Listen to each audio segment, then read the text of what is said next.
Like when you look at United States as a whole compared to Canada, this is where I see an opportunity. So like three things comparing Canada to US. You have population. So in the United States, there's way more people. It's like 10x or something, right? Yeah, I don't know if it's that high. There's a I can't remember the exact numbers, but there's a ton of more, like a lot higher population in the United States compared to Canada.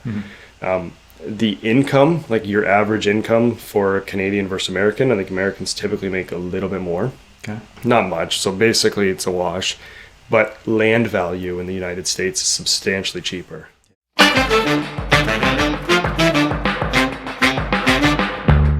Thanks for tuning into the Highest and Best Use Real Estate podcast, where we talk about techniques to optimize your land, structure, and skill sets and time, as well as the highest and best use principles to make your business more profitable, productive, and efficient. I'm your host, Ryan Carr, reminding you that good deals are found, great deals are created. And today, the man, Nick Van Dyke, is on the show. I'm so excited. Nick is NVDR Developments. Him and I actually met playing golf a couple months ago, and he was telling me about investing in Florida and doing self-storage, and that's why he's here today. So, Nick, thanks for coming on the show. Thanks for having me. I'm excited about this. Thanks for teaching me some golf tricks. We did play well that day. Yeah, well, We did. Okay, so how I kind of want the show to roll is all about self-storage. I'm thinking like the before, the during, and the after type of scenario. So three key points. Number one, like what is self-storage? What is it? Why do people need it? Right? What is so important about self-storage? And also what defines a good deal? Sure. Okay. Number two, the development process. How do you do this? How do you pull it off? Right? Once you've identified a good deal, what's next? And then lastly, the exit. Do you keep it? Do you sell it? What do you do?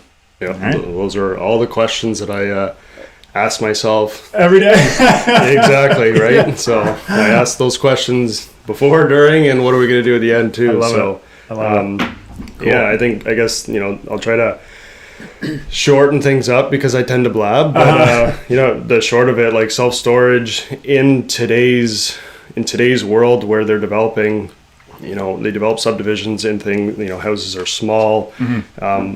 People need stuff. They need stuff. They need to store their stuff somewhere. Everyone buys more than they actually need, and not even from like a personal thing where people buy items and stuff like that they obviously don't need, or when they're downsizing or whatever. But like you have businesses that need storage too. So I think from like an investment point of view, when the reason we got into self-storage, like compared to like our multifamily stuff, is the need of it, but you have such a wide demographic of people that use self-storage. So now you have dentists, lawyers, doctors, contractors, tenants, other people, just random people that need it, companies, restaurant owners, like you name it. So you have such a wide demographic of people that use self-storage, which is obviously beneficial from an investment point of view. So like the people who are using it, you have such a wide range, right? So when you're, from an investment point of view, you have, where am I going with this? I'm losing my train of thought as we talk, but you're with it, yeah. Yeah. So no, but like from an investment point of view, like for you and I who have residential properties, you have one class of tenant. Our class of tenant is literally everybody. Interesting. So from a security point of view, from like your investment, it's definitely more secure than other asset classes. But I never thought about it as doctors, lawyers, dentists, things like that, plus your typical residential consumer needing storage. I never thought about it from the business side of things. Yeah, no. So it's obviously got pros and cons to everything, right? But that's I never really considered it until I started looking into, as an investment point of view, I typically, buy rental properties, stick tenants in it, collect the rent, make cash flow, and carry on, right? Yeah. And then from a self-storage point of view, when you have literally all walks of life that are using it. Yeah. So, for example, now recessions and stuff like that, the weird times in our life right now, people need self-storage for, their downsizing. So someone lives in a big glorious house and now they can't pay their mortgage, whatever. People are downsizing. Where do they put their stuff? Store it. Yeah. Plus, not only that, but even in a good economy, when people are buying new things and, spending their money in new subdivisions nowadays, you have so much policy. For example, like my uncle just bought a house. I'll use this as an example. A condo, like within a condo community, or he's just a nice subdivision, just a typical subdivision. Yeah, right on. And they have so many rules now. Like he can't park his utility trailer in his driveway. Oh, that's right. If they want to build a shed, it can only be so big. So fortunately, in Canada or in our area, like we have basements. Like we're doing stuff in Texas or in the United States, and there's a lot of places where you don't have basements. Is it a water table issue? Yeah, usually. Or typically, like they don't have to dig 4 feet and deal with freezing. Frost, right? So it's a cost thing too. Yeah. Oh wow. So then not that this has anything to do with self-storage, but I'm curious. So in a place like Florida, which is another place you invest, we'll talk about that after. A place like Florida or Texas or somewhere warm, if you've got a 2-story house, would they dig any type of a footing at all, like we would, or like how would they support a second story, for example? I don't know, to be honest. I would assume they probably dig a foundation and then you just have slab on grade. But majority of the houses in Florida, they're all bungalows. Like there is some that have, obviously the bigger ones, so obviously you're going to need a bigger foundation to hold the weight and whatnot. But like the 2 houses we have in Florida, they're just bungalows. Yeah. Just slab on grade and they build up. Interesting. So, yeah. Okay. So back to storage. Sure. So you are looking in Texas right now. What identifies, or how do you identify a really great opportunity for self-storage? So we look at properties that have roughly between 6 to 10 acres of land. And the reason for that is so we can build or develop a Class A facility that has just a monster. Yeah.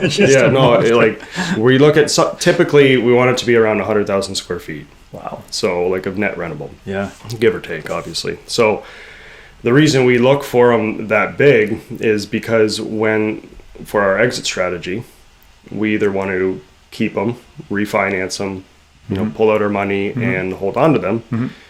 There's big management companies like CubeSmart, Extra Space, and they're bigger companies, and they're the only ones that want to manage only large facilities. Big stuff, sure. Right? They don't want to deal with mom and pop and stuff like that. Would it be a fair estimate to say that it takes kind of the same amount of management to manage a small place as it does a big one? Probably. Give or take? Yeah, I think, they usually have 1 or 2 people, all day, like there at the office all day. Probably once it's filled up. Yep. You don't need to have somebody there all day, but yeah, like it's whether you have, I don't know, 300 units or 700 units. Yeah. It's the same. Yeah, you're just filling units. So Interesting. Okay, so how do you identify this particular acreage? Like what's the most important thing when you're looking for acreage to say, yes, we need services or space or certain type of grade or I think the biggest thing is like I don't want to deal with like rezoning.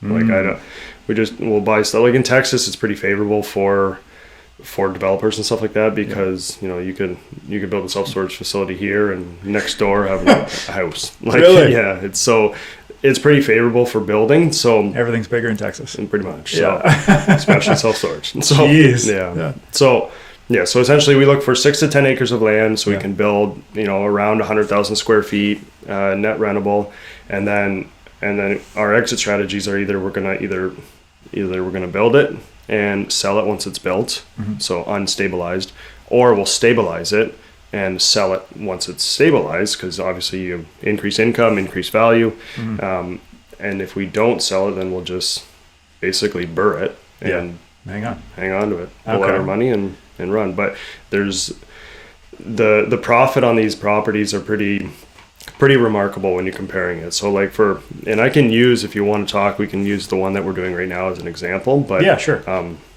Have to be sort of careful on what I say with regards to securities rules and stuff that. But essentially, like the one we're building, it's in Houston, Texas. Yeah. It's I think it's 105,000 square feet total. It costs roughly about 13.2-ish million to build with the land. But when it's stabilized, it'll have a stabilized value of around 22 million. Wow. Yeah, and so and that's $9 million over upside. Yeah, that's about 24 to 36 month period. That's a good payday. Yeah. So that's a good payday. But you know how many bungalow duplexes you'd have to do to make $9 million? Exactly. And that actually ties in nicely with, so I have a coach or mentor, or whatever you want to call it, Joe Evangelisti. Hope he's okay with me name dropping him, but he's named now. He's out there. Now, yeah. Call Joe. Exactly. Yeah. So I met Joe. Joe was a guy. Is he American or Canadian? He's American, so he's in New Jersey. So he was known as the Flip King. So he's flipped probably, I don't know, over 1,000 houses. He was doing almost 100 houses a year. Oh. Yeah, so you can imagine, how much transactions and headaches that he's dealing with, right? Yeah. So that's where he came from. And then, long story short, he met someone else who was in self-storage, and light bulb went off. And then when I met Joe, and another light bulb went off, and one thing led to another. And you're like, I don't want to do 100 transactions. I'd like to do one. No, like I was doing a lot of duplex conversions.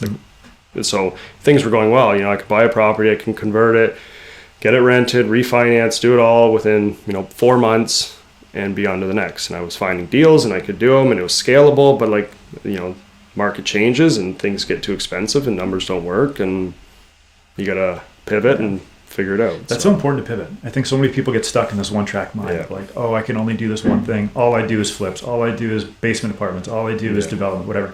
Like there's opportunities out there as you grow and evolve, your skills get better. Like you've clearly evolved. Yeah, but I think with that you also gotta be careful too, because you get like that,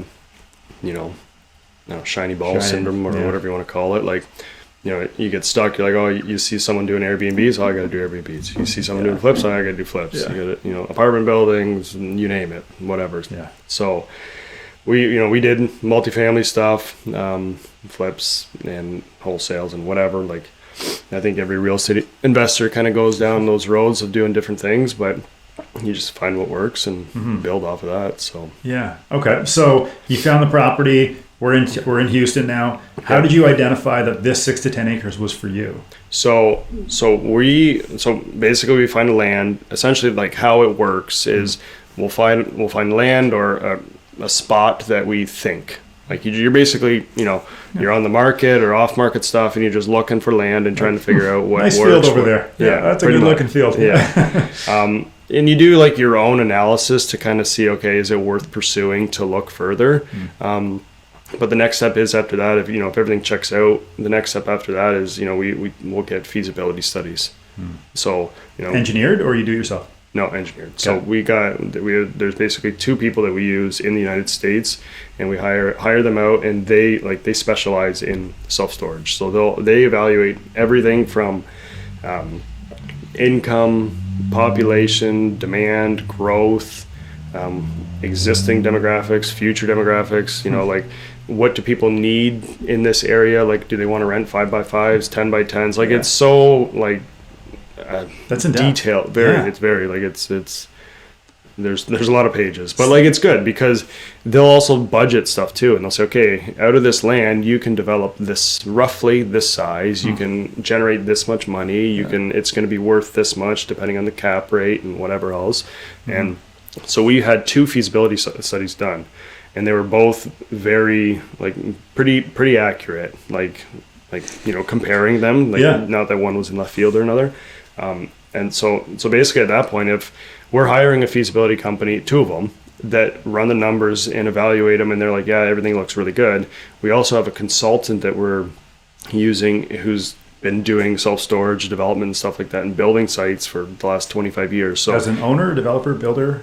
He's a consultant. So he just okay. Yeah. Yep. So plus like Joe, my coach, we're leveraged, like he's got 9 or 10 sites on the go right now. Wow. So I'm leveraging him, his team, his contacts, resources, you name it. Like I'm not here to reinvent the wheel. I've done that before. Four walls, a light bulb, and a garage door. Right. This is it. Yeah, there's nothing to it. Like there's concrete, asphalt, steel, and that's from a tenant point of view too. Like in Ontario, we have rent control and stuff like that for our residential stuff. So here with the self-storage, there is no rent control. You can jack the rent up if you need to or want to, and if people don't pay, you lock the door. Yeah. Either you pay and we'll unlock the door and then you can come get your stuff. Yeah. Or you're done. Do you ever have to auction? Do you auction stuff off? Yeah, is it like a TV I show? think that. I think eventually, it'll get to that point, right? If people don't pay, like. It always makes me wonder what people keep in these things. Like, is it worth the $100 a month to store the stuff? Or actually, my wife and I were having that conversation the other day about like when you rent a storage unit, right? And okay, the rent's going to go up. Let's say you're paying $100 a month, and the rent goes up 10%. So it's $10, whatever. It's nothing, right? I don't know if that's probably wrong math. I'm thinking 10% on 100. Yeah, right. Yeah. So, but anyway, so like. Is it worth it for you to go and move all your stuff? No, it's not for such little to save $9 or right? $20 or no. So they just pay it.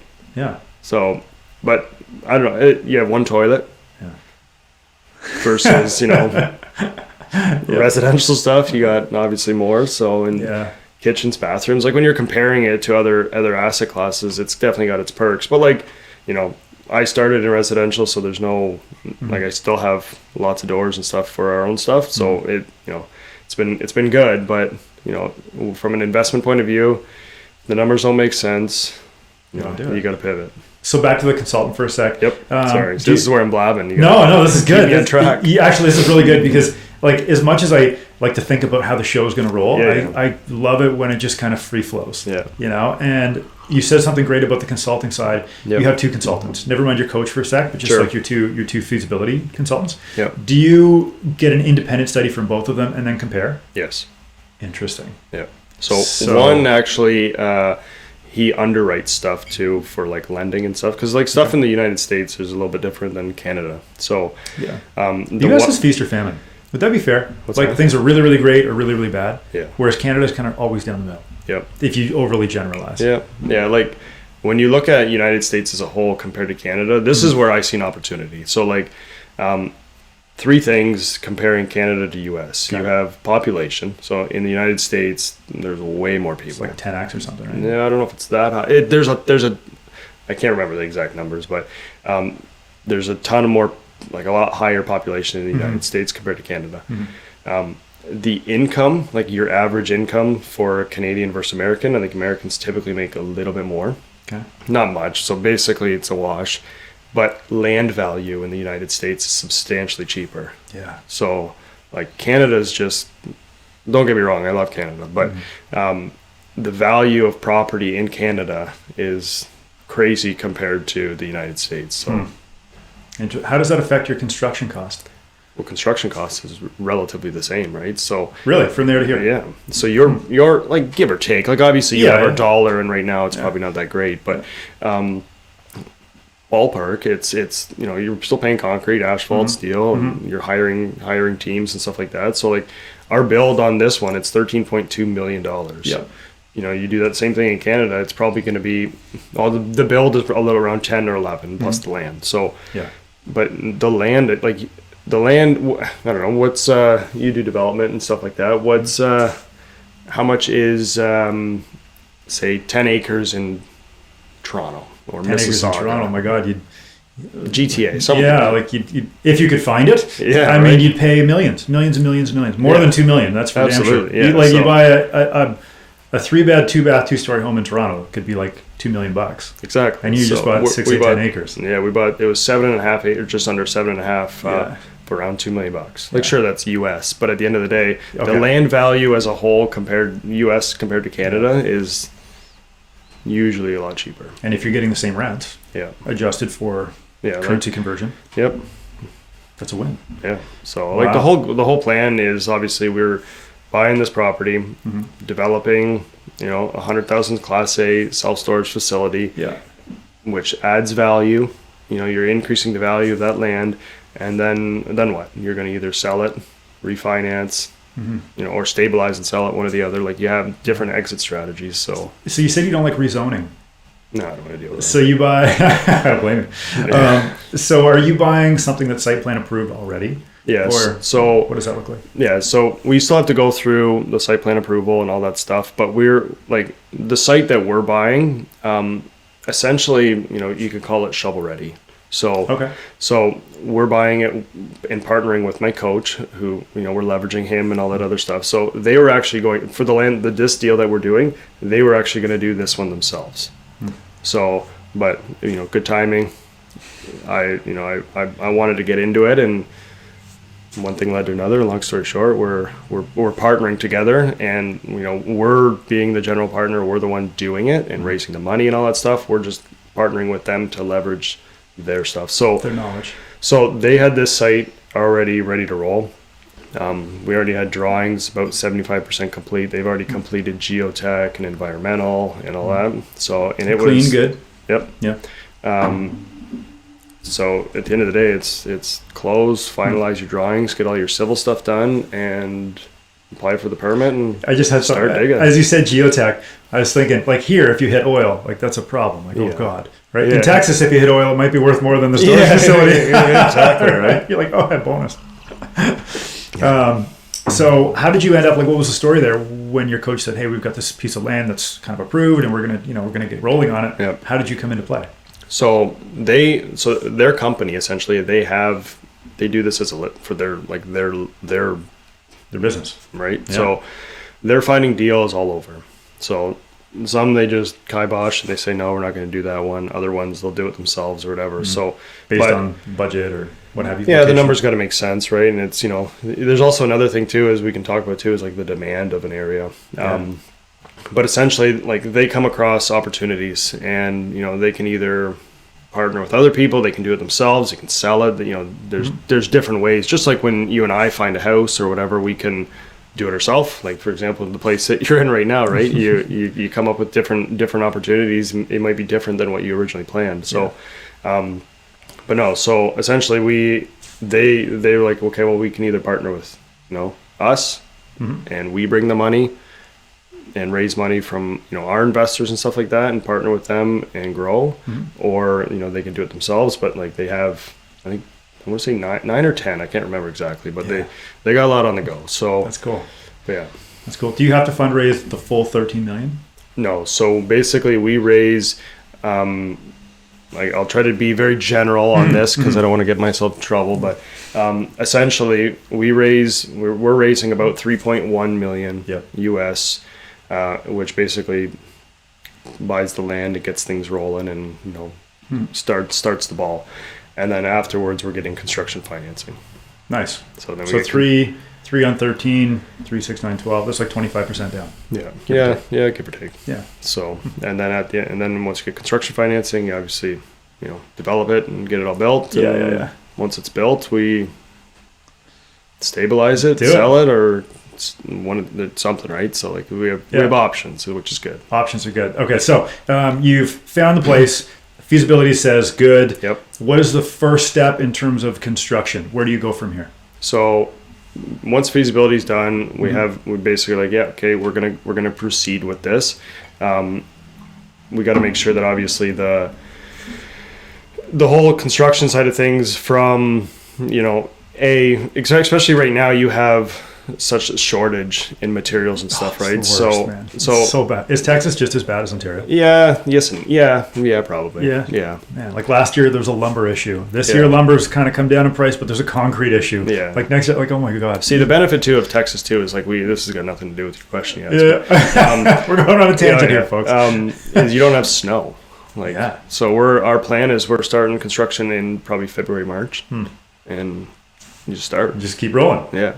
So, but yeah, no. So after feasibility study, it's okay. Like, you either proceed or don't, really. So, you know what? To your point, I think, just based on past experience, if you build a house through the winter versus building a house through the 3 months that are half decent here, I think you're going to spend 10% more in the overall construction budget in the winter. Yeah. Yeah. For sure. Heating, concrete. Heating, concrete, plowing snow, salt, just general delays, people, you know, deliveries, slowdowns, all this stuff, extra carrying costs, because, you know, things happen, storms happen, it pushes the project. So, yeah. Speaking of storms. 10%. Yeah. We'll get into Florida at the end. Yeah. Oh my gosh. Okay. So construction. Yeah. Yeah. So basically after that point, you're like, okay, well, you get your feasibility study. You're like, okay, numbers check out. Yeah.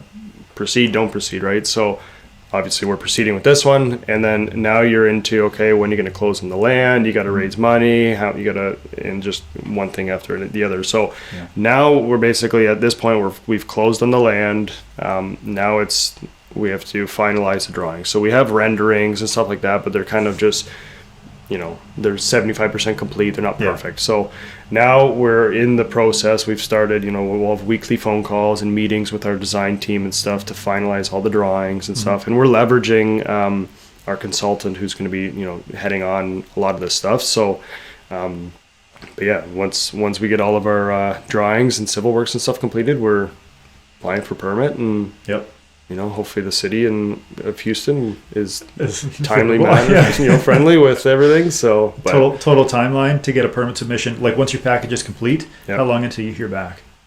So basically we're probably going to be applying for permits in, I think, December-ish, give or take. Of this year? Yeah. So, 6 to 8 weeks to finalize and stuff like that. Then we're into the permits. And then assuming things go well. See, the benefit too of us partnering with my coach and his team and stuff, they have other sites on the go and they're doing other stuff in Texas. So they already know what Houston and stuff wants. What they want to see. Right? Yeah. So I've reinvented the wheel in the past. It's fine at the end of the day, but it's obviously painful. So they're essentially going to be saying, okay, this is what you need. We'll pretty much provide what they need. Obviously, they know, and we know what the rules and requirements and stuff that Houston needs in order to obviously to get things approved. And then once things are approved, we'll hopefully get a shovel in the ground. I think February, March is the plan, and then from there it's 10 to 12 months or so of a construction. Not even like it's all. This is the one we're doing. It's all one story. So like there's other sites that, depending on land and stuff like that, you need to go through 2-3 stories, whatever. Car elevators and all this stuff. Yeah. So the one we're doing, it's, we have the land, we can still facilitate 100,000 square feet, and it's all one level. So so the time to actually get it built should be pretty quick. Can you put anything on top? Can you put residential on top or offices on top? You can in some sites. Like there's some sites that'll have like 3 stories. Really? Right? And those, you got elevators and stuff like that. Yeah. And like I think our partner, they're doing one in I can't remember exactly where either.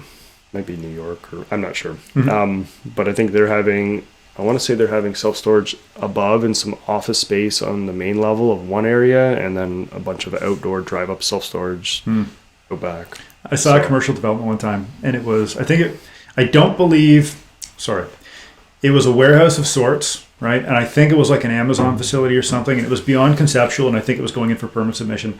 And the trucks, like the 18-wheelers, would drive in, and they'd go on this great big lift, and it was a 2-story warehouse. Like it was like cool. 100 feet tall, 50-foot ceilings, right? And the truck would drive in, it would take you up to the 2nd story, and the truck would literally drive around the top floor while the forklifts would unload it. Yeah. Because like the cost of dirt. Yeah. It goes back to land, right? Yeah. So like the cost of an elevator versus the cost of a second. Not let alone a normal elevator, let alone one lifting a truck. For sure. Like it's still one roof. It's the same roof, it's the same foundation, give or take. Yep. Right? So, yeah. You ever think about something like that? We built a house, or didn't build a house. We renovated it, basically built it. We took the roof off and added a 2nd story. But I think when we bought it, I was like, okay, I was going to do an addition or trying to figure out what we want to do. And one contractor came in, he's like, you ever thought of going up? And I'm like, cut the roof off. Yeah. No, so we did that. That was in the middle of winter. Same thing. Any elevator? Did you put an elevator? No, mind you, the stairs were a pain in the butt. So. Yeah, no doubt. Okay, so we've got shovel in the ground now. You said 12 months to build it? Yeah, give or take. Like depending, probably quicker to be honest. But what's the soil condition like in Texas? Is it sand? No, I'd have to double check, but I remember seeing like clay, so that won't be fun. But at the end of the day, you're not really digging basements. You're not doing that. Like so, obviously you still need to have a good footing and foundation and whatnot. But it's all one level. So it's all like you're just doing a big concrete pad essentially, right? So what are some of the toughest things about construction in Texas? No snow's good. What's bad? I guess water table. So the water table is probably in Texas, in Florida, and like all the southern states. Like the water table is like not far under the ground. Yeah. So I'm sure, you got to have the right elevation and stuff. Otherwise, like obviously in a perfect world, you got a level site, right? But if it slopes off, things are different. Now you got to build to grade it up. But then you got to remember, if you're building a 100,000 square foot facility on one level, in a perfect world, you'd have a flat roof, like just one level. But like it costs to bring the ground up. So what most likely happens is they step down. So then you got like the roof steps down a little bit as you grow. And the parking lot would do the same. Yeah, well, there's really no parking. Like there's parking at the beginning, like where the office is. But after that, it's just drive up to your storage, and that's it. Okay. So, but honestly, like when you compare it to residential, it's by far easier. You have asphalt, concrete, steel. Yeah. One toilet, some LED lights, there's, so the one we're doing, it's 730 units in total, and about 50% of it's going to be climate controlled. Wow. Yeah, which is actually pretty interesting. So it sounds a lot more sophisticated than it actually is. But when you think, okay, like climate controlled, when you go into a storage unit, you have a bunch of these units. They're all lined up, but the ceilings are all wide open. So there's like chicken wire as your ceiling essentially, so people can't like reach into the other units, but they just have, massive air conditioners and stuff like that. And it's just like the whole unit, like that whole building is air conditioned. But it sounds a lot more sophisticated than it actually is. Who would the tenant be for cold storage?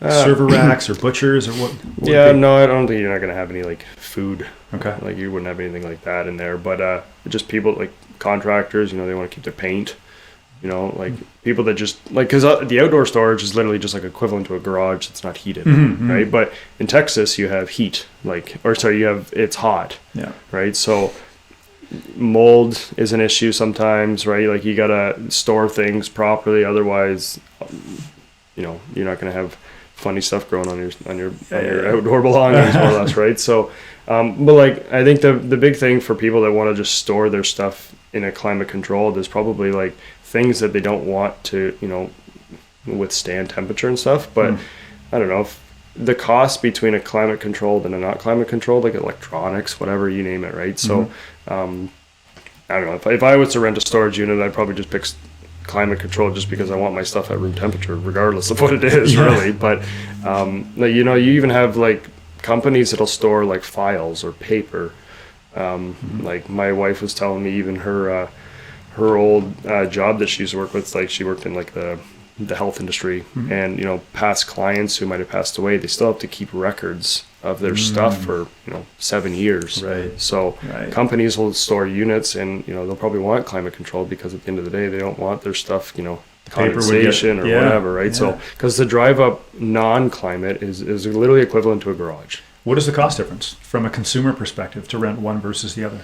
Depends on the size, really. Okay. So if you take a 10 by 10 that would normally rent for like $100, what would a climate control be?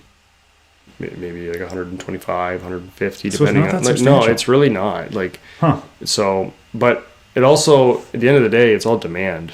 Yeah. So, an area in Houston might be completely different than something in Florida or Canada or whatever. Like, it's so. At the end of the day, it depends on, like, some areas they want 5x5s because maybe it's a really tight city and people just store, the 5x5s go. Versus an area they might want 10x10s. And the weird thing was, when we were reviewing some of these feasibility studies, is I don't know why, but people prefer to rent a size that's like 5x10, 5x5, 10x10 versus like 7.5x9. For some reason, I don't know why. Maybe it's just a psychological. I don't know. It's weird. Yeah. What does cold storage do to your returns? If you can make an extra, just using that example of 100 to 125. What do you mean cold storage? So you had cold storage in some of your units, right? Yeah, like climate controlled. Climate controlled. Yeah. So when you do that, does that change the return perspective? Yeah, from a monetary standpoint? Yeah, but you got to remember too, like you're looking at a 100,000 square foot facility. So like every area is different. It kind of goes back to, like, I guess, demand of an area, because some areas will be like, okay, climate controlled in this area is more favorable than this area. So at the end of the day, sure, you got expenses and stuff, right? You got to cool a unit and stuff, but then you're charging more. So Right. I don't know the exact numbers at the end of the day. I try to simplify things because I got so much stuff in my head. But, Sure.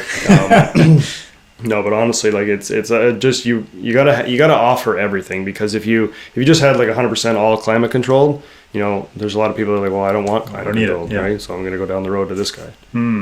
So you gotta kind of have to, I guess, cater to the people who are ultimately gonna be renting it. How do you exit? How do I exit? So we think about what we're doing on an exit strategy like right at the beginning. So basically our options are, or I guess let me back up.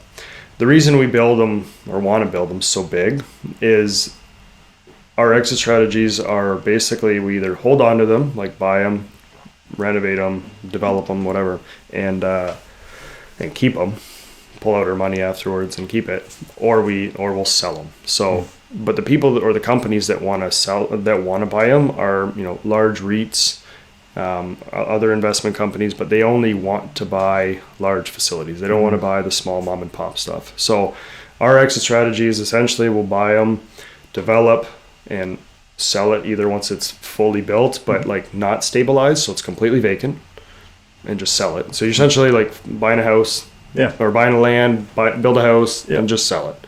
Or you can buy the land, develop it, stabilize it, which obviously takes a little longer, but like then you can 1 to 2 years, maybe?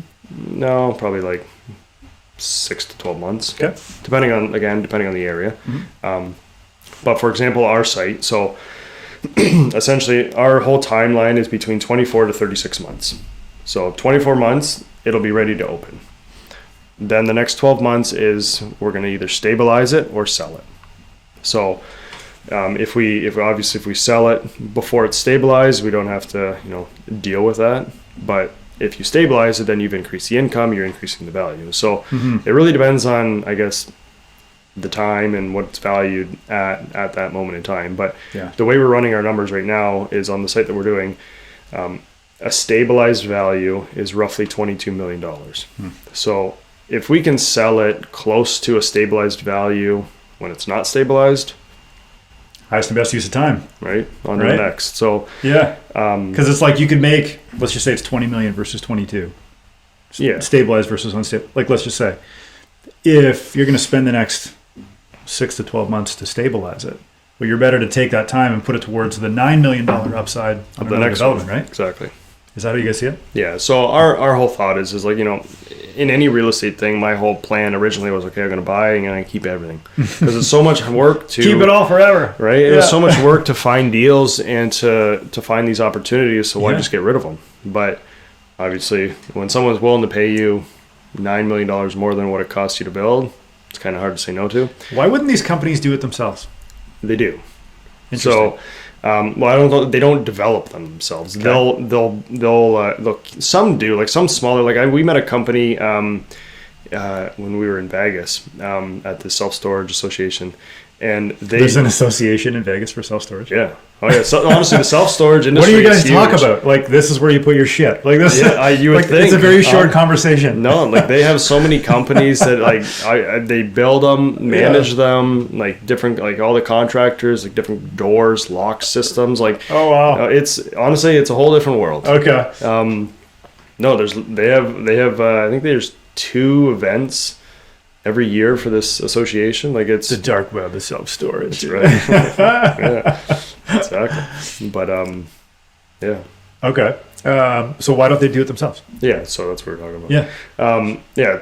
They're like, I think it goes back to like what are you good at essentially, right? Like there's management companies, like for residential stuff. I'm trying to compare it, but there's management companies that they do some themselves and stuff like that. But at the end of the day, they manage properties, right? So CubeSmart, Extra Space, they'll own facilities, but they typically are the ones they'll buy them that are already developed, and then they'll hold on to them and obviously rent them out and hold on to them. So it's just not their business. Yeah. Bottom line, it's just not their business. Yep. Interesting.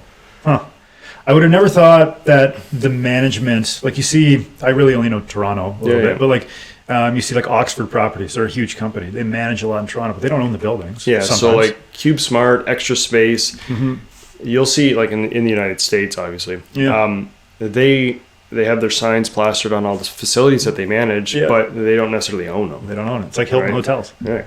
CubeSmart does own some, but I would say they manage probably by far a lot more than they actually own. Really? Yeah. So that's another thing too. Before we buy it, we send this site to CubeSmart, saying, "Hey, is this something you would manage?" Yep. Or maybe buy. Yeah. Depending on if they're in acquisition mode or not, right? So. And so we get that kind of okay ahead of time prior to. You're kind of like dangling the carrot. Yeah. Like, hey, if you were to buy this, is there anything else you'd like to see on this? That's right. Exactly. You kind of tailor it to them. Interesting. Okay, so you can exit by fully selling or refinancing, getting your capital back, and then doing it again. Yeah. So the best part is obviously like your typical BRRRR strategy for us residential guys. So when we let's see, buy it, develop, refinance, and then hold on to it. Mm-hmm. The best part is when you actually run these numbers, and I'll use the site that we're doing for an example. Okay. A stabilized value is roughly, call it $22 million.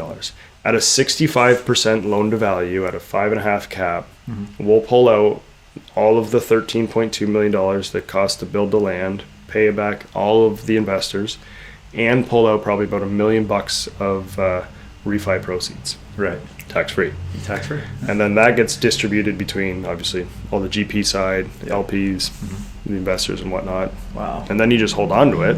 Yeah. And at a 65% loan to value, the cash flow, like on an annual basis for the site we're doing, is around $280,000 US annually. Wow. So cash on cash return, what would that be? I guess it'd be infinite if you got all your money back.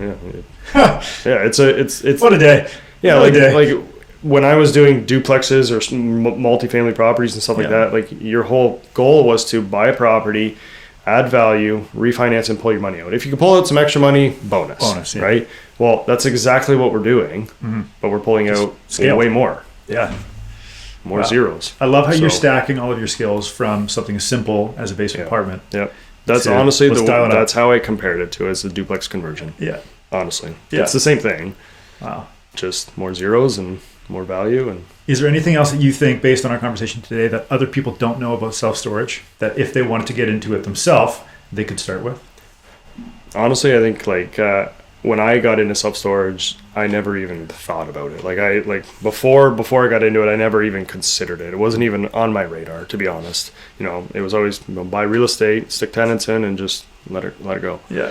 But I think the biggest thing is just learn it and just start thinking about self-storage and what do people actually need it was the question I asked. And I was and then once you start actually looking into it and listening to podcasts and listening to other people and reviewing sites and stuff like that, you actually get to obviously see more in-depth information. But yeah, no, just as an industry whole, I can talk about it for a long time if you really want to, but when you compare it to residential, and I keep comparing it because that's where I was. It's a great comparison, right? A lot of people start with residential, but it's amazing.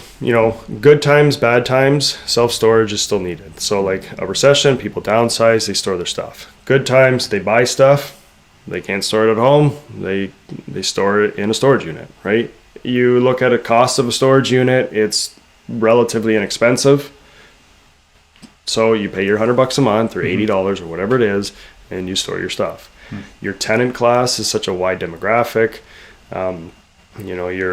The lending and the financing side of things, it's favorable, typical commercial lending kind of concept. But at the same time, we're doing all of these deals with, no money down from our side, but I'm personally buying shares in it because I'm it's good upside, right? Yeah. So we're paying all our investors a 10% preferred return while we have their capital. Yeah.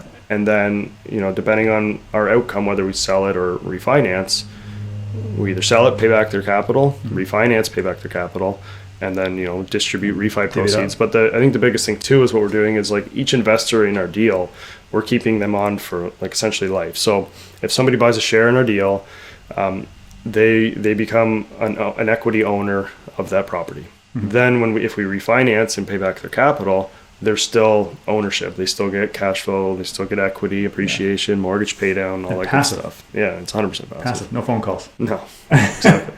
That's awesome. Yeah. So. Cool. Man, this has been great. It's for me on this side of the table to see you make the trek here and the traffic or the drive or whatever. I really appreciate you coming here and sharing with the audience, what you know about storage and the opportunities that you have coming up. You're a wealth of information, and you've got this like really cool, calm, collected, like educated position on Texas real estate and how you can transpose your Ontario skills to Texas. And share that today. It's been thanks for having me, and thank you. I appreciate it. Thanks for coming. Thanks again for listening to the Highest and Best Use podcast. Reminder to sign up to the book at thehighestandbestuse.com. Don't forget to like, share, follow, and subscribe, and we will see you on the next episode.